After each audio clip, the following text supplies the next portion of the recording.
ఖచ్చితంగా తీసుకుంటామనేది శశికుమార్ చెప్తున్నారు. ఆ విధంగా 10 మంది అంతర్జాతీయ నిపుణులతో కూడా ఈరోజు మీటింగ్ జరగబోతుంది. కొంత దాదాపుగా ఒక 6 గంటల పాటు, అంటే 8:15 నుంచి 6 గంటల వరకు కూడా, మధ్యాహ్నం 2:30 గంటల వరకు కూడా bill gates అమరావతిలోనే ఉండబోతున్నారు.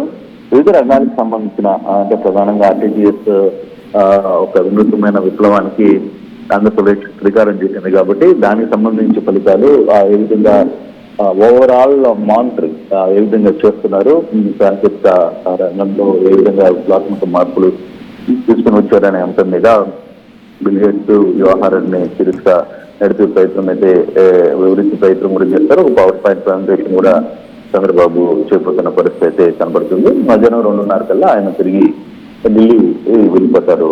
Manoj. Right, thank you Krishnamohan. So bill gates టీంతో ఈరోజు ఏపీ ప్రభుత్వం కొంత బిజీ షెడ్యూల్ అయితే ఉంది. సో యాజ్ పర్ షెడ్యూల్ ఆయన ఇప్పటికే గన్నవరం ఎయిర్పోర్ట్కు చేరుకున్నారు. అక్కడ నుంచి నారా లోకేష్ ఆయన్ని స్వాగతించారు. సో తర్వాత